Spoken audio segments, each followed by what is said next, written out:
Alhamdulillahirabbil alamin wassalatu wassalamu ala sayyidina Muhammadin asyrafil anbiya'i was mursalin wa ala alihi wa sahbihi ajma'in. Innal hamdalillahi nahmaduhu wa nasta'inuhu wa nastaghfiruh wa na'udzu billahi min shururi anfusina wa min sayyiati a'malina. May yahdihillahu fala mudilla lahu wa may yudlil fala hadiya lahu. Wa asyhadu anna Muhammadan abduhu wa rasuluh. Allahumma aftah alaina hikmataka wa anshur alaina min khaza'ini rahmatika ya arhamar rahimin. Rabbi shrah li sadri wa yassir li amri wahlul 'uqdatam min lisani yafqahu qawli. Amma ba'd. Assalamualaikum warahmatullahi wabarakatuh. Waalaikumsalam warahmatullahi wabarakatuh. Yang saya hormati Tuan Imam, Hadari Jasa Kuasa Surah Al-Kausar, hadirin hadirat sahabat-sahabat yang dikasihi sekalian. Alhamdulillah bertemu lagi kita dalam pertemuan bulanan kita. Jadi insya-Allah dalam masa beberapa minit ini marilah sama-sama kita meningkatkan ketakwaan kita kepada Allah SWT, meningkatkan lagi muhasabah kita kepada Allah SWT, dan dari sampai itu sama-sama kita berdoa kepada Allah SWT supaya pada hari ini dimulakan hari kita dengan kemuliaan yang baik. Kemudian kita mengharapkan setiap apa yang kita lakukan pada hari ini dan apa yang kita tak lakukan pada hari ini, sehinggalah kita tidur semula, insya-Allah kalau sampai umur kita tidur, semuanya kita mengharapkan akan mendatangkan kebaikan ukhrawi dan duniawi kita, dan dapat bantu kita apabila kita berada di hadapan Allah SWT nanti. Kemudian sama-samalah kita mengharapkan supaya Rabbana la tuzigh qulubana ba'da idh hadaytana wa hab lana min ladunka rahmah innaka antal wahhab. Jadi kita minta kepada Allah SWT, janganlah Allah uji kita dengan ujian yang boleh membolak-balikkan hati kita, setelah Allah memberikan kepada kita nikmat iman dan Islam. Malah kita berdoa lagi kepada Allah SWT supaya Allah perkuatkan lagi iman dan Islam yang ada dalam diri kita. Kerana kita wajib beriman bahawa hanya Islam sajalah yang dapat menyelamatkan kita, sama ada di dunia, lebih-lebih lagi di akhirat.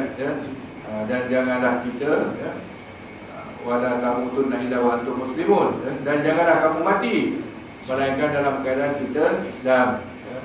Mati dalam keadaan mengucap dua kalimah syahadat, mati dalam keadaan kita husnul khatimah, sekurang-kurangnya kita dapat mengucap dua kalimah syahadat, dan dengan dalam keadaan kita dapat selamat daripada neraka Allah SWT.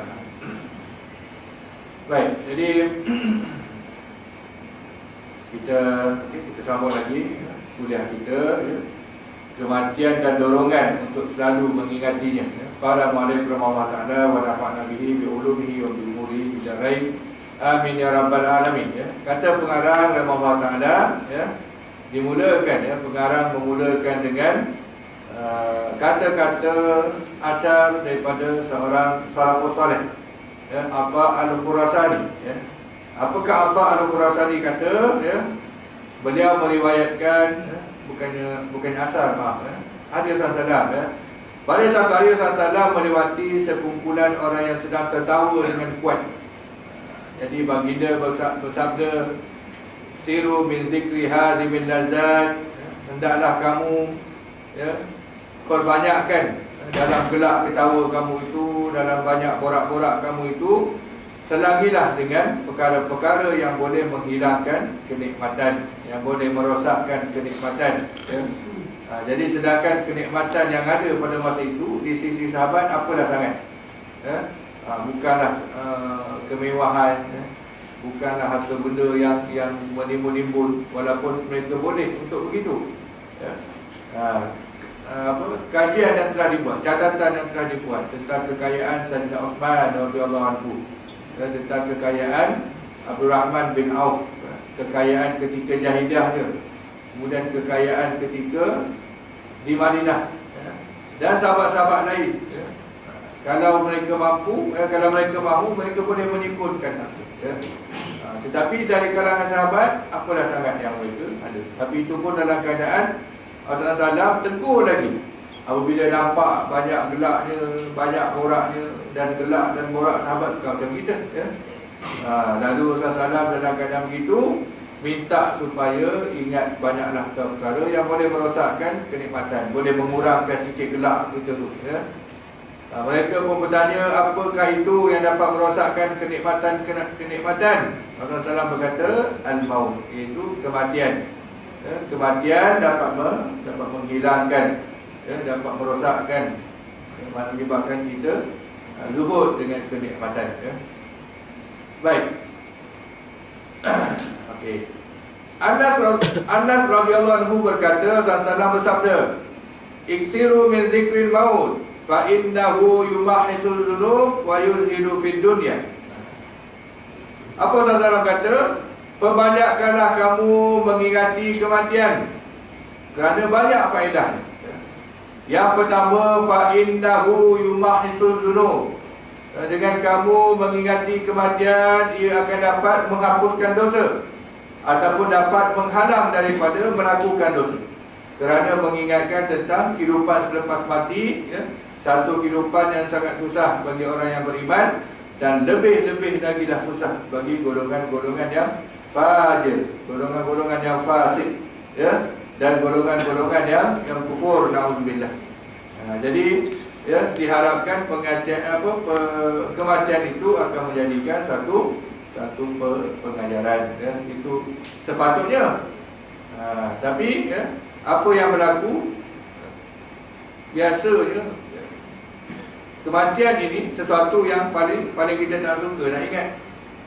Rosak, kata spoil, kata potong steam, istilah ada kan. Dah seronok-seronok ingat mati. Sedangkan sekarang ni kalau kita tengok perkara-perkara yang membawa kepada ketawa menjadi carrier orang tertentu. Pelawak-pelawak contohnya. Di manakah asal usulnya pelawak? Asal usul pelawak. Kalau dalam circus ada pernah cerita ada pelawak yang pakai apa pun tak. Dia main jagal, kemudian dia pakai topi tu kan. Topi yang banyak. Cuba tengok asal usul dia. Asal usul orang yang pakai topi banyak. Yang pakai topi banyak, pakai apa benda yang atas kepala tu, yang macam ada macam tangan apa benda kan atas kepala tu. Cuba tengok asal usul dia. Kalau rajin, kalau ada masa. Asal usulnya, orang yang main ni, yang main jagal tu, kemudian yang pakai benda tu, pada tu, asal usulnya adalah daripada penyembah syaitan. Pada zaman kegelapan Eropah dulu, pada zaman kegelapan Eropah, pada masa tu kerajaan Islam dah, kerajaan Bani Abbasiyah dah masa tu, dah mula meneropong ke langit dah mula memberi nama bintang-bintang, Mushtari, Zuhal, Mutarid, itu nama Islam dah kena tu. Tetapi Eropah pada masa itu masih lagi berada di dalam kegelapan, masih lagi beriman, beriman dengan setan, betul-betul lah, iman betul dengan setan. Sampai sekarang pun, kalau Maharaja masa itu Perancis, raja dan raja, selalu apabila sakit, selalu mengimport herba-herba ni, ubat-ubatan daripada kerajaan Andalus. Tetapi itu Maharaja Perancis, dia mampu lah.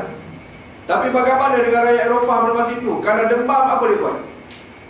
Kalau demam, dia pergi gantung bawang putih depan pintu rumah ni, takut setan masuk. Kalau sakit, itulah dia buat. Dan antara perkara yang mereka lakukan ialah untuk mengelakkan daripada setan masuk rumah ni. Kadang-kadang mereka ada satu macam pesta, mereka buat benda tu. Membuat satu ritual kununnya untuk menyukakan iblis, untuk bagi setan tak kacau lah. Macam orang Cina sekarang, main tarik naga tu kan. Tarik naga tu kalau dia kalau menari depan kedai tu, nak supaya setan tak masuk lah. Sama dengan orang Eropah, itulah dia. Mereka buat permainan-permainan, mereka pakai pakaian-pakaian tertentu.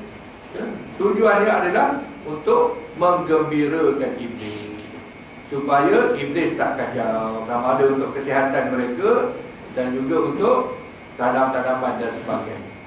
Itu zaman kegelapan Eropah, yang mana cara hidup itu terus dibawa sampai sekarang, cuma dipermodernkan, diikut pada keadaan sekarang.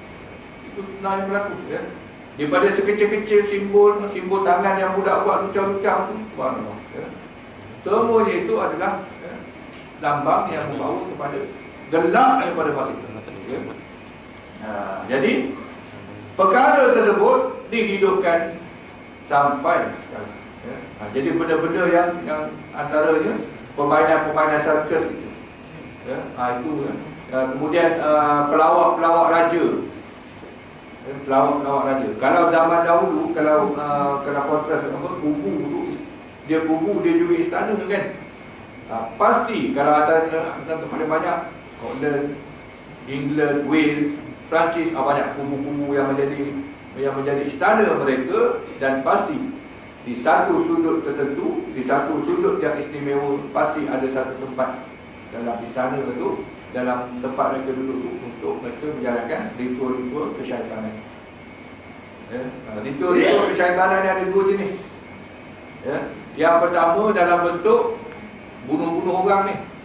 Bunuh-bunuh orang, kerat kepala, darah dan sebagainya. Padahal syaitan dan jin tak makan benda tu, tapi dia jadikan fitnah dalam masyarakat, menyebabkan ya, ada ketika-ketikanya betul, dia bukan bohong ni. Konon-kononnya syaitan datang nakkan anak dara, nak bunuh anak dara, bunuh budak-budak kecil, tu biasa. Ya, ini bukan cerita bohong.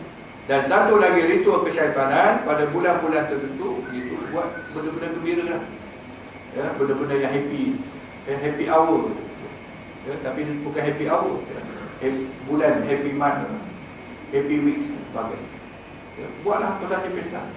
Ya, itu semua adalah fitnah iblis daripada dulu lagi, sejak zaman kegelapan lagi sampai sekarang. Ya. Jadi kita kena banyak. Antaranya disebut April Fool. April Fool tu kalau dalam kisah, betul berlaku kisah di Andalus dulu. Bagaimana umat Islam yang telah tewas di Andalus ditipu kan. Siapa nak selamat boleh keluar. Kapal-kapal dah sedia dah tepi pantai, bolehlah pergi. Boleh. Tiba-tiba bila keluar saja ramai-ramai ke pantai, kapal tak ada, mereka bunuh ramai-ramai. Peristiwa itu berlaku tepat 1 April. Dan mereka pilih waktu tu bukan sebarang, kerana memang nak bunuh orang Islam memang. Ya. Tetapi dipilih juga waktu itu melalui ritual kesyaitanan. Bilakah tarikh-tarikh yang sesuai untuk menumpahkan darah manusia ini? Ya. Mereka buat perkara tu ada 2-3 maksud di sebaliknya. Itu sebenarnya. Jadi termasuklah April Fool sekarang dah tak ada bunuh-bunuh dah. Tapi ada April Fool yang prankster, mengenakan orang. GST. Ya, itu juga. April Fool dia. Tambah dia pasal. Tambah bayar dia pasal. April Fool. GST. Tapi itulah kisah zaman kegelapan, dibawa lagi zaman sekarang. Jadi sedangkan sahabat-sahabat ini mana ada nak seronok gembira benda macam tu, tak ada. Hari turun di surah Al-Jumu'ah. Asbabun nuzul surah Al-Jumu'ah ni, ya. Fa idza qudiyatis shalah tufantasiru fil ardh. Yang mana pada masa itu Rasulullah masa itu waktu solat Jumaat, ya. Solat dulu, khutbah kemudian. Itu asalnya. Sekarang khutbah dulu baru solat. Solat Jumaat dulu, ya, syariatnya khutbah kemudian lepas Jumaat. Jadi pada masa itu Madinah mengalami kemarau yang sangat. Orang semua lapar. Jadi datang satu rombongan dagang daripada Syam, ya. Datang ke Madinah menjual barang. Masa itu hari Jumaat. Ya, jadi apa yang dilakukan oleh penjual barang tu? Dia buat muzik, dia buat mainan-mainan benda-benda tarian dan sebagainya untuk menarik orang datang ke tempat jualan dia tu. Itu yang ada disebutkan sampai 3-14 orang saja yang mendengar khutbah sahabat. Selebihnya semua pergi keluar masjid, ya, membeli barang. Selain daripada lapar, kerana waktu itu musim kemarau, memang menunggu betul-betul barangan masuk. Di samping itu, untuk menarik orang dia keluar daripada masjid tu, dia ada bunyi-bunyian, bunyi serunai dan sebagainya nak tarik orang datang. Ya, ada je asal usul antara sebab asbabun nuzul surah Al-Jumu'ah tu. Ya, menegur manusia yang tinggalkan khutbah Rasulullah, katanya tinggal 14 orang saja. Sebab tu dalam mazhab Maliki, ya, mazhab Malik Al-Maliki, Solat Jumaat 40 orang dah cukup. Dia ambil daripada asbabun nuzul situlah. Ya. Jadi digunakan benda-benda yang gembira, yang menyeronokkan itu untuk tarik orang lain. Itu pun sekadar itu saja, ya. Benda-benda yang menggembirakan pada masa itu. Itu pun telah ditegur oleh Rasulullah. Ya. Jangan banyak-banyak dengan benda-benda itu. Ya. Jadi apatah kita dari zaman sekarang ni. Ya. Kalau buka Asro warna, memang heboh sungguh. Ya. Itulah dia. Dia pada celik mata sampai nak tutup mata balik. Benda-benda yang benda-benda lawak, benda-benda ketawa. Cuba cari satu artikel. Apakah kesan banyak ketawa? Kesan banyak ketawa hampir sama kesannya dengan menonton porno. Apa kesan dari segi apa? Dari segi menumpulkan otak. Ini tulisan orang kafir, bukan tulisan orang Islam. Ya. Menonton porno selain daripada syahwat, memang menumpulkan otak, memang mematikan, bahasa mudah lainlah, neuron-neuron otak. Ya, cas-cas elektrik yang menyambung antara sel-sel otak tu untuk untuk berfikir tu mati di situ. Ya, menjadi berkurangan. Kemudian kesan ini dilihat juga bagi orang yang banyak ketawa pun sama. Dia menumpulkan otak. Cuma porno tu lagilah. Banyak gelak tu di bawah je lah, ranking bawah. Tapi rupanya kesan banyak gelak ni memang menumpulkan otak. Budak-budak sekolah bagilah tajuk mudah. Yang faedah membaca 120 patah perkataan. Suruhlah dia buat karangan. Seminggu tak siap. Minggu depan hantar, kita kata. Tajuk mudah aja, faedah membaca. Minggu depan hantar. Tak siap. Suruh buat depan kita menong. Kenapa tak lain tak bukan banyak hiburan. Banyak hiburan, banyak membaca. Banyak gelak ketawa. Banyak melihat aurat-aurat. Jadi otak tak jalan. 120 patah perkataan, satu muka je. Ya? Satu muka pun tak sampai. Kita kalau cikgu ni kalau mengajar, satu baris berapa patah perkataan? 8 hingga 10. Jadi 12 ni je. Oh susah. Kenapa? Wa yuzhidu fid dunya. Dan apabila banyak mengingati mati, maka akan zuhudlah dunia, ya, kepada dunia. Apa makna zuhud? Zuhud ni bukannya makna miskin, bukannya makna tak ada harta benda. Itu miskin namanya. Apa kerana namanya? Zuhud ni maknanya, kalau kita tengok dalam syarat-syarat zuhud, syarat zuhud yang pertama, nombor satu ialah mesti ada harta, baru sah syarat zuhud.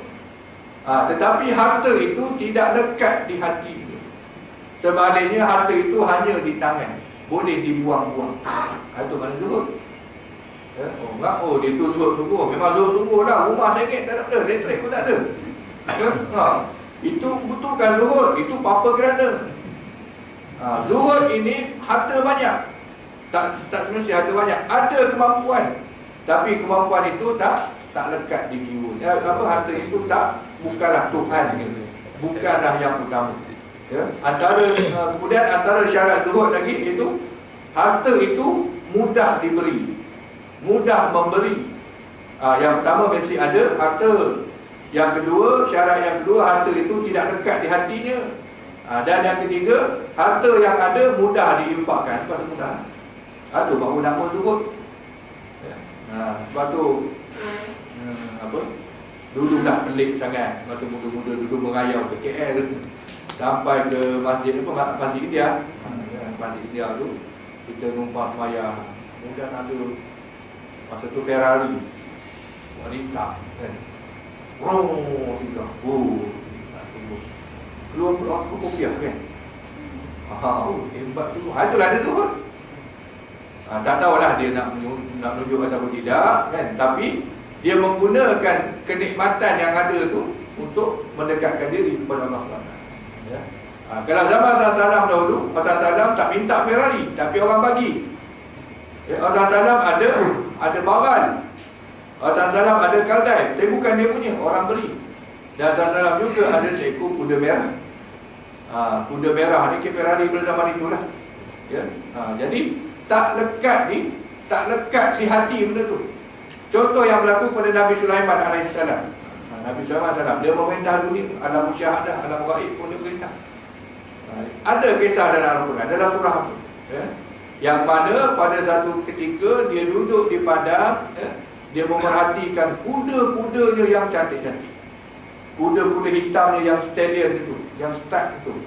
Kuda-kuda putihnya yang cukup cantik. Kuda-kuda merah. Menyebabkan dia terlepas solat asar dan maghrib. Dia duduk pada waktu siang, memerhatikan kuda yang dia ada cukup cantik, cukup indah, macam orang merenung kereta. Kereta dia punya. Ya? Menyebabkan asar dan maghribnya terlepas. Masa tu dah ada solat 5 waktu. Jadi lalu bila tersedar, bila dah seronok sangat melihat kuda yang cantik-cantik, yang indah-indah, yang mahal-mahal itu, yang sedar-sedar bulan dah timbul di langit.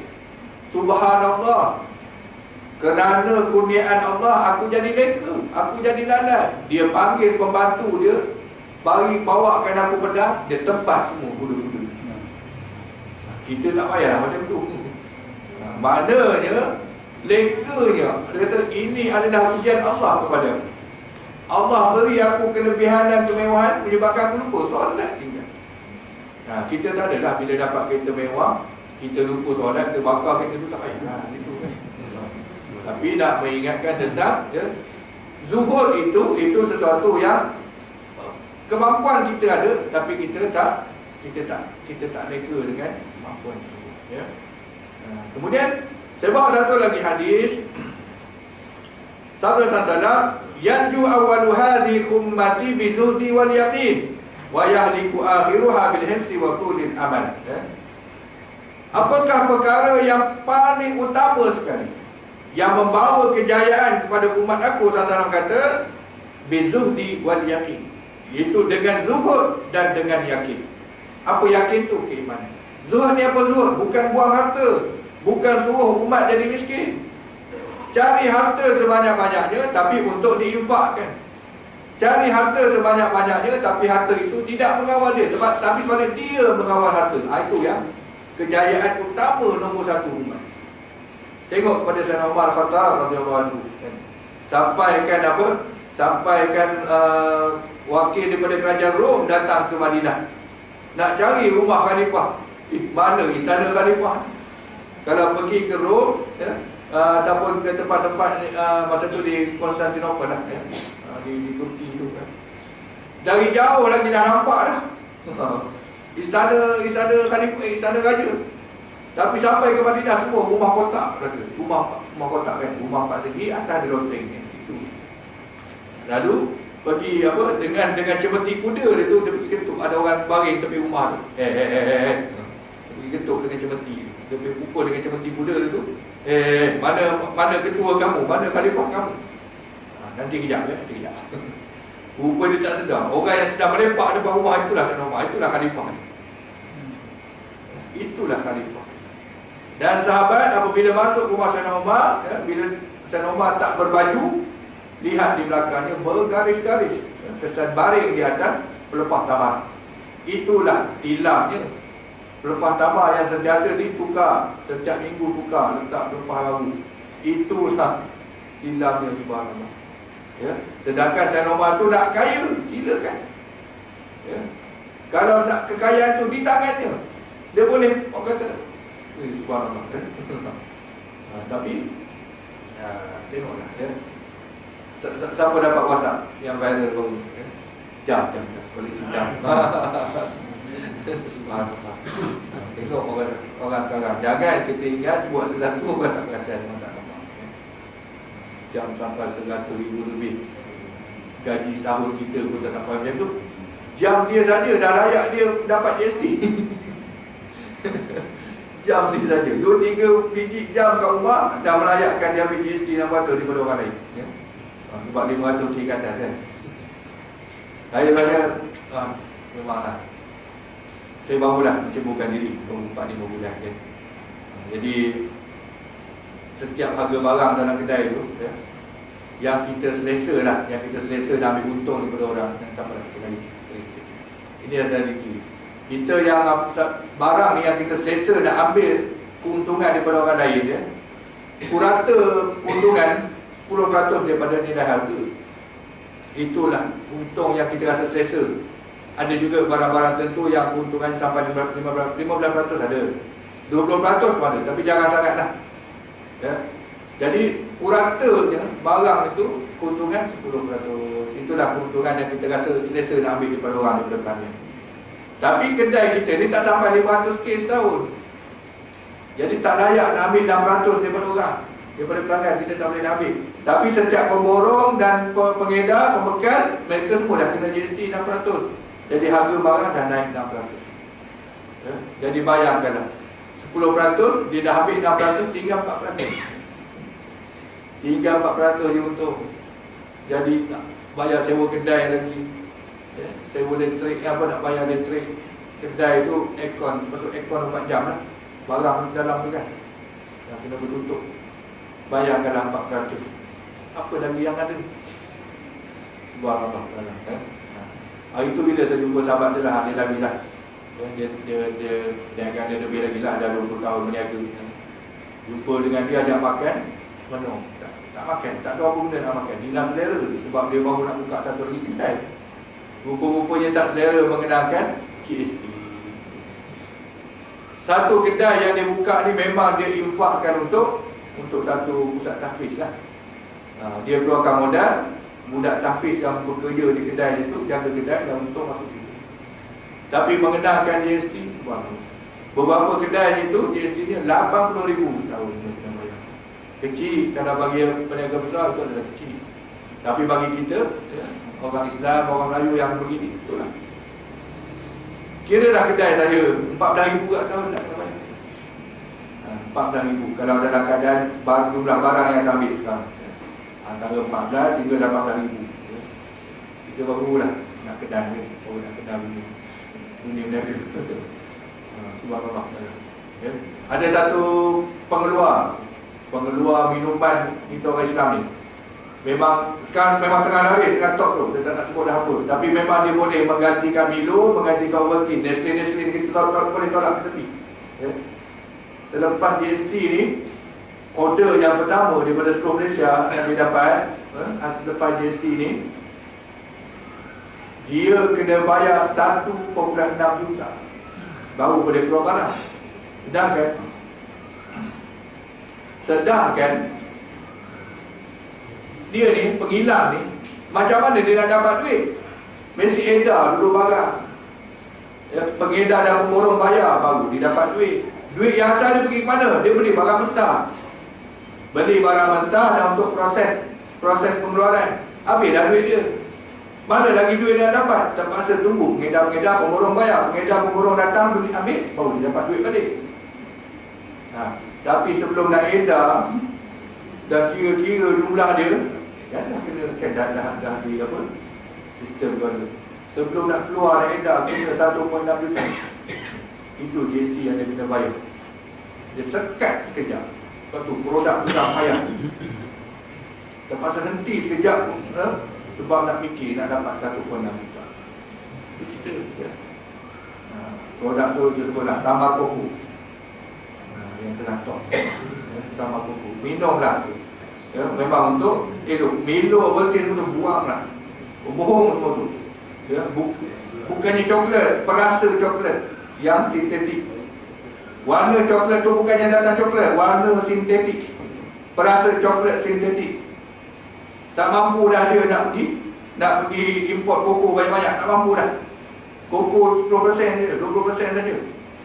Yang lebih tu semuanya pewarna sintetik dan perasa sintetik. Semuanya bahan kimia. Minum kuat apa benda, buat rosak otak, rosak kau pinggang. Jadi orang Islam sekarang ni memang produk itu banyak produk daripada tamar kan. Sekarang orang kafir baru sibuk pula nak buat produk daripada tamar. Kita orang Islam dah lama dah, ya. Tapi baru nak naik, baru nak kata nak ada dah sikit, macam tu dah. Subhanallah. Okey. Kemudian yang juga awal hadil ummati bizuhdi wal yakin. Ya. Yang perkara utama yang menyebabkan umat aku selamat adalah yang pertama dengan harta tidak menjadi orang kata tak jadi berhala, wal yakin, dan yang kedua keimanan. Kedua inilah, ya. Perkara dua perkara inilah yang membawa kejayaan kepada umat itu. Harta bukan perkara utama walaupun perlu, dan yang kedua adalah keimanan. Wa yahliku akhiruha bil hirs wa tulil amal. Dan perkara yang merosakkan umat aku adalah bil hirsi, itu dengan tamak, wa tulil amal, dan dengan panjang angan-angan. Jadi bagaimana nak menghilangkan tamak ini, nak menghilangkan panjang angan-angan ini? Tak lain tak bukan ialah dengan cara banyak-banyak mengingati kematian. Nak bawa harta banyak mana sangat pun nanti mati juga. Mati tak tentu bila. Dan panjang angan-angan. Yang sepatutnya waktu lil amal. Panjang amalan. Itu silakan. Ini panjang angan-angan. Merasakan hidup tak mati-mati. Menongkat dunia dan sebagainya. Kemudian Rasulullah bersabda, kafa bil mauti mufarriqa, cukuplah bagi kamu kematian itu sebagai satu pemisah. Pemisah antara apa? Pemisah antara dosa dan pahala. Bila mengingat kematian, tak sanggup untuk melakukan dosa, lalu melakukan perkara-perkara kebaikan, perkara-perkara yang boleh menyelamatkan hidup ketika, menyelamatkan kita apabila kita sampai di hadapan Allah SWT nanti. Saya bawa satu lagi hadis. Pemisah, ini orang-orang beriman. Orang beriman apabila mencari kematian, pemisah dia antara dunia dengan alam selepas kematian. Bagi orang yang faham, bagi orang yang berilmu, bagi orang yang arifin, pemisah antara dunia ni adalah perkara sia-sia.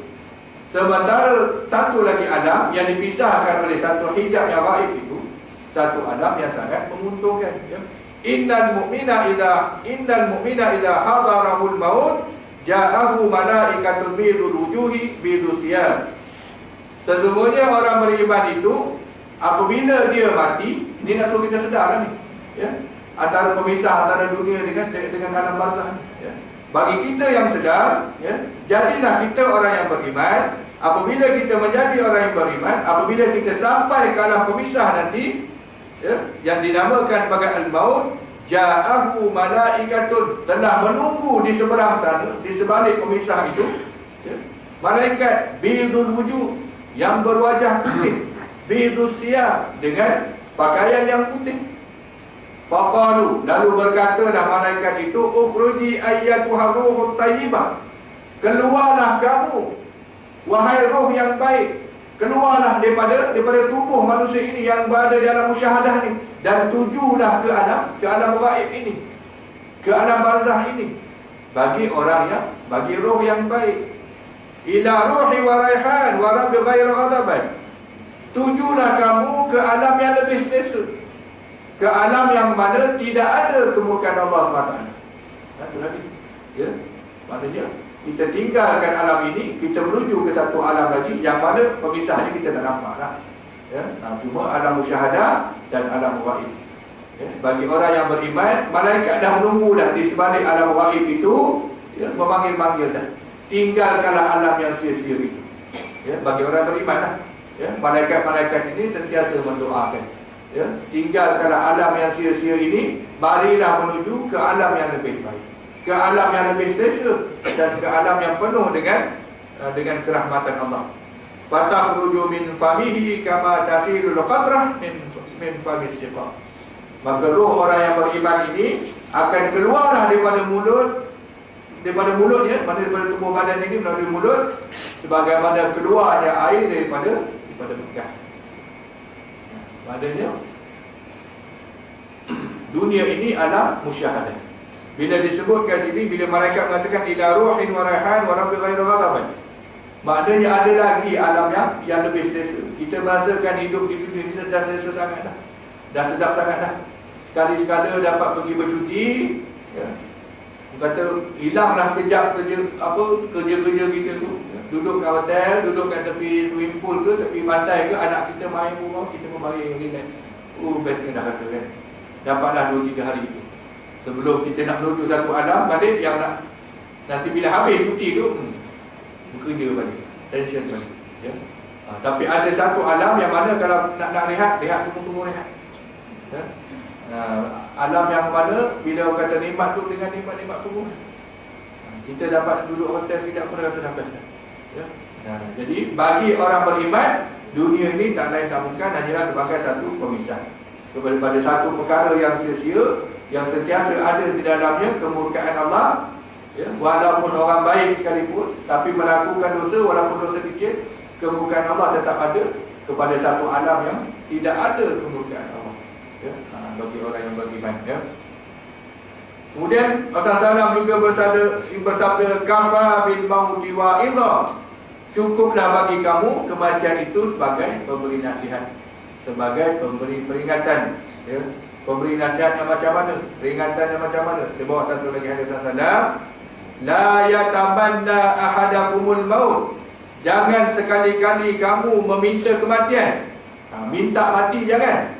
Dia nak mati. Matilah macam ni, susah macam ni, hampir matilah. Ni harga barang naik ni, matilah nak makan apa? Mati. Jangan minta mati. Tapi sebaliknya disuruh kita mengingati mati. Beza minta mati dengan ingat mati. Ya. Imma muhsinun fala'allahu yazdad, wa imma musi' fala'allahu yasta'ti. Bila banyak mengingati mati, bagi orang yang baik, fala'allahu yazdad, diharapkan dengan mengingati mati itu akan menambahkan lagi amalannya. Itu nasihatnya, faedahnya, benefitnya. Ya, apabila mengingati mati. Ya. Wa imma musi' fala'allahu yasta'ti. Dan bagi orang-orang yang jahat, banyak melakukan dosa, diharapkan dengan mengingati mati itu yasta'ti, dia akan berusaha untuk bertaubat kepada Allah SWT. Ya, memohon maaf kepada sesama manusia, memperbaiki balik silaturahimnya. Ya, segala harta benda manusia dan segala apa yang dizalimi terhadap manusia yang lain dibereskan. Itu penasihat. Itulah sebaik-baik penasihat, iaitu kematian itu. Kafa bil mauti wa'idha. Cukuplah kematian itu menjadi penasihat kepada kamu. Kalau manusia memberi nasihat, dia seperti ombak, naik turun. Kalau baik mood dia, baiklah nasihatnya. Kalau banyak ilmunya, baiklah nasihatnya berdasarkan ilmu. Ya, tapi kalau ada ketika-ketikanya sahabat kita yang paling baik sekalipun, ya, masih lagi terganggu oleh perasaan, masih lagi bergantung pada ilmu. Ya, jadi nasihat yang didapati itu, ya, belum tentu lagi. Tapi kalau dengan kematian ini dah pasti dah. Ya, tidak ada bentuk nasihat yang lain. Tak ada bentuk lagi dah, tak ada naik turun. Itulah nasihat bagi kematian. Iaitu keluar saja roh daripada tubuh badan, bersiap sedialah. Ya, dengan perkara-perkara yang bakal kita tempuh di alam barzakh nanti. Ya, wajiblah kita untuk belajar lagi banyak lagi untuk kita faham tentang alam barzakh ini. Kemudian pada satu hari Rasulullah pergi ke masjid. Di sana beberapa orang yang sedang berbicara dan tertawa-tawa. Baginda lalu bersabda, ingatlah akan kematian. Demi Tuhan yang jiwaku yang berada di dalam kekuasaannya, kalau saja kamu mengetahui apa yang aku ketahui, nescaya kamu akan sedikit tertawa dan banyak menangis. Minta maaf tak catat matan dia dalam buku ni.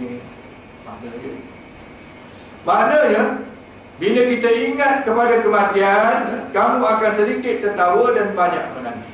Ya. Biasa kita mendengar, laughter is the best medicine. Ubat yang paling baik ialah laughter, ketawa.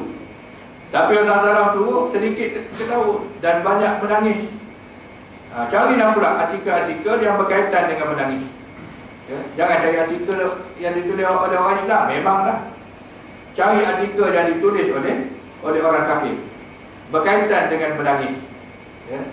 Salah satunya, ya, ni saya tak sebut, saya tak ingat namanya, tapi terbaca menangis. Dia kata lebih benefit dia menangis dengan ketawa. Kata menangis lebih besar kesannya, kebaikannya daripada menangis daripada ketawa. Ketawa ni dia kata kalau bagi budak-budak, kalau bagi budak-budak yang orang kata yang belum balik, ya, menangis lebih sikit menangis daripada ketawa. Dibimbangi budak kecil ni, budak-budak yang belum balik ni, bila banyak ketawa, dia kata bila besar nanti dia nakal. Dia nakal. Budak yang gelak aja budak-budak. Tapi kita tak boleh nak alam lah. Ya? Jangan pukul pula dia bagi dia menangis. Tapi apabila dia minta sesuatu, kita tak faham dan dia menangis, jangan marah. Ya? Kerana itulah proses hormon dia, ya? Berlaku apabila menangis. Apabila ketawa menghabiskan hormon. Istilah bahasa mudah saya tak cakap saya ni. Ya? Enzim-enzim yang keluar. Bila ketawa, dia akan mengeringkan hormon, mengeringkan enzim. Tapi sebaliknya apabila menangis, ya, akan melahirkan enzim, akan merembeskan enzim-enzim. Itu kata dia. Bagi budak-budak. Ya? Budak-budak menangis, kita kena sabar je. Saya sikit menangis. Bukan kata mana, saya sendiri pun. Ya? Okey, orang dewasa pula. Apa kesan menangis? Ya? Kesan menangis sangat baik kepada, dikatakan sangat baik kepada psikologinya.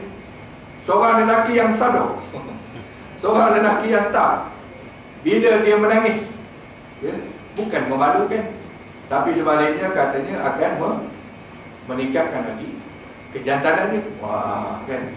Bagi orang lelaki, sebab tu orang lelaki jarang menangis, tapi dia perlu menangis. Ya? Kesan psikologi kalau tidak menangis bagi lelaki, ya, itulah sombong, takabur, ya, kesan ego. Ini tulisan orang kafir ni, ya. Bukan apa benda-benda begini. Carilah tulisan orang kafir, kita boleh tengok. Biasanya orang pakar-pakar psikologi banyak tulis benda ni, ya. Pakar psikologi Yahudi, ya. Kemudian kesan ketawa bagi orang lelaki, ya, menyebabkannya pemalas, lupa tanggungjawab, dan istilah dia maknanya tak pernah peduli. Banyak ketawa bagi orang lelaki. Sebab itulah, ya, bila dia rankingkan siapakah lelaki-lelaki yang paling tak guna untuk dijadikan pasangan hidup, biasanya adalah artis-artis, pelakon-pelakon, pelawak-pelawak. Ini kata orang menulis lah, bukan kata saya. Ni, kalau lelaki jenis ini tak layak, memang kata tak boleh diberi tanggungjawab. Sebab itulah kalau ada lah pelakon, katalah macam pelakon Hollywood yang harta juta-juta tu, dia boleh invest harta. Ya, pakar-pakar tu, dia contohnya kita sebut dah Brad Pitt lah, hartanya sekarang ni Johnny Depp lah. Johnny Depp kaya, pulau pun dia beli. Ya, dia boleh invest, tapi dia tak boleh beri nasihat. Sebab tu kalau syarikat besar-besar ni, ya, dia kalau ada artis dalamnya, hanyalah sebagai pelabur sahaja. Pendapat jangan minta. Bosak. Kesan banyak ketawa, banyak gembira bagi orang lelaki. Orang perempuan, Nabi Adam AS dah kata, bila kematian anaknya si Habil, Qabil, lalu menangislah tak berhenti-henti. Ini sebut dalam Ibnu Katsir. Tak berhenti-henti menangisnya Sayyidatina Hawa kerana menangisi kematian anak. Ya. Begitu juga anak-anak perempuannya yang lain. Lalu Nabi Adam AS pun kembali ke rumah, lihat isterinya menangis. Mengapa kamu menangis? Tak jawab, menangis juga. Mengapa kamu menangis? Tak jawab, menangis juga. Itulah kamu orang perempuan akan mewarisi suka menangis sampai bila-bila. Sementara aku dan anak lelaki aku kurang mewarisi menangis ini. Ya. Itu kesan orang perempuan banyak menangis. Rasa tanggungjawabnya lebih sikit. Rasa orang kata rasa nak betul lebih sikit. Sebab tu orang lelaki kena kahwin dengan orang perempuan. Tak boleh lelaki dengan lelaki kahwin, tak boleh. Biar dia, benda-benda tu biar dia uruskan orang perempuan ni, benda kecil-kecil ni. Itu kesan menangis tu. Ya? Tak boleh orang lelaki kahwin dengan orang lelaki. Orang perempuan kahwin dengan orang perempuan pun tak boleh juga. Biar cantik lah tu. Allah dah beri macam tu. Ini semua tulisan-tulisan daripada orang kafir, ya? Yang menyebutkan, ya, bila Rasulullah SAW kata, ya, lebih banyak menangis. Bila kita ingatkan kematian nanti, ingat kepada alam selepas mati, nescaya kamu akan lebih banyak menangis. Lebih rasa tanggungjawab, lebih rasa takut, lebih rasa hendak bertaubat. Bila kita ketawa, hilang semua.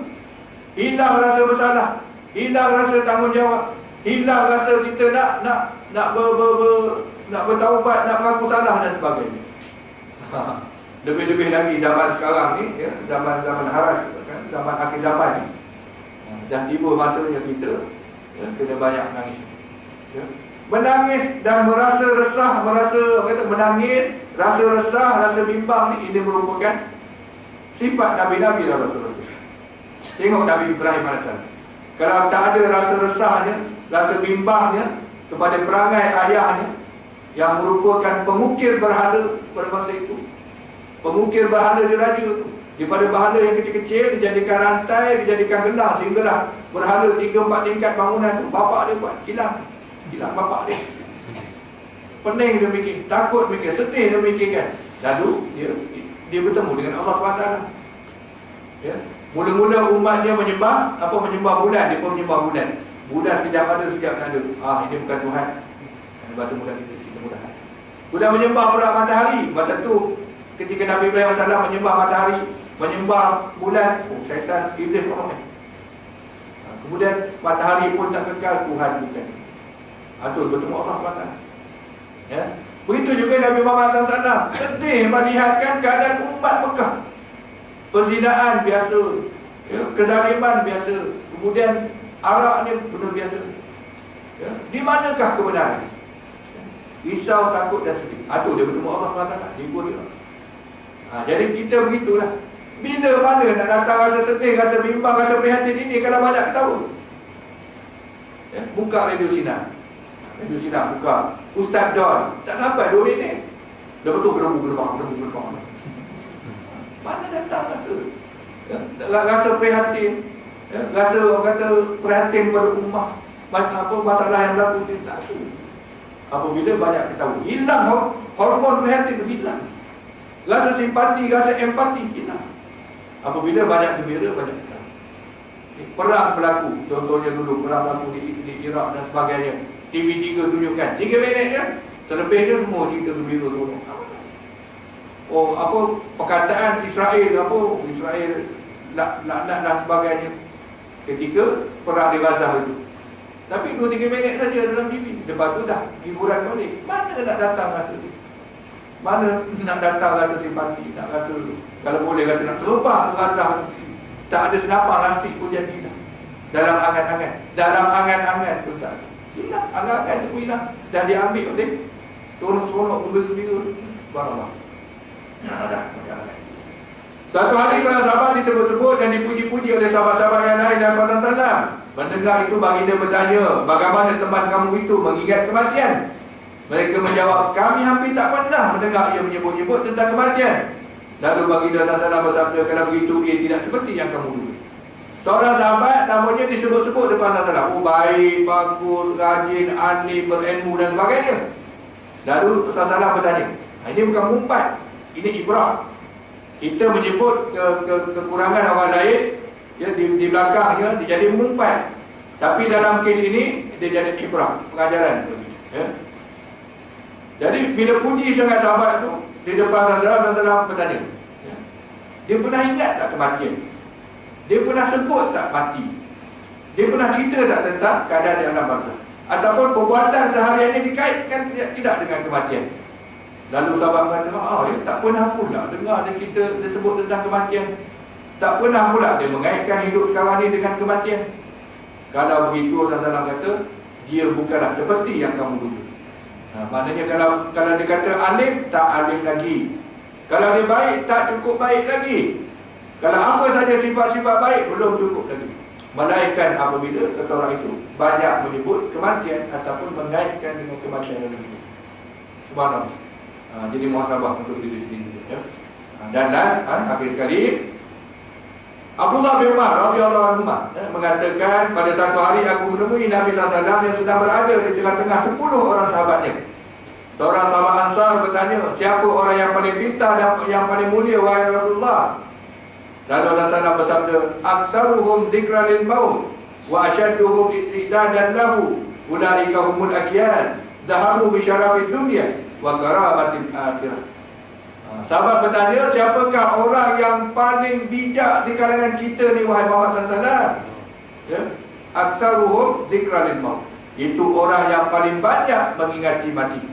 Wa ashadduhum istidadan lahu, dan orang yang paling serius, yang paling bersungguh-sungguh untuk menghadapi kematian.